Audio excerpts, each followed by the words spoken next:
ক্ষমতাচ্যুত হওয়ার পর এই প্রথম নীরবতা ভাঙলেন সাবেক প্রধানমন্ত্রী শেখ হাসিনা। ভারতে আশ্রয় নেওয়া শেখ হাসিনা অভিযোগ করেছেন তাকে ক্ষমতাচ্যুত করার ক্ষেত্রে যুক্তরাষ্ট্রের মতো বিদেশি শক্তিগুলোর হাত রয়েছে। 10 আগস্ট আওয়ামী লীগের সমর্থকদের উদ্দেশ্যে পাঠানো এক বার্তায় তিনি বলেন, আমি যদি সেন্ট মার্টিন ও বঙ্গোপসাগর আমেরিকার হাতে ছেড়ে দিতাম তাহলে আমি ক্ষমতায় থাকতে পারতাম।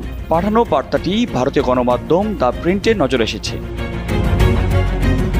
বাংলাদেশে রাজনৈতিক সংকটের পিছনে বিদেশি শক্তির হাত আছে কিনা তা খতিয়ে দেখা হচ্ছে বলে ভারত সরকারের পক্ষ থেকে ঘোষণা দেওয়ার কয়েকদিনের মাথায় এমন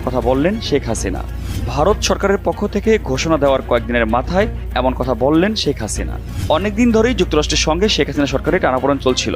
চলতি বছরে জানুয়ারিতে অনুষ্ঠিত জাতীয় সংসদ নির্বাচনের আগে শেখ হাসিনা বলেছিলেন তিনি এক শ্বেতাঙ্গ ব্যক্তির কাছ থেকে একটি প্রস্তাব পেয়েছেন। তাকে বলা হয় বিমান ঘাঁটি করতে দেওয়ার বিনিময়ে তিনি সহজে ক্ষমতায় আসতে পারবেন। শেখ হাসিনা এ ধরনের বিদেশি শক্তির দ্বারা ব্যবহৃত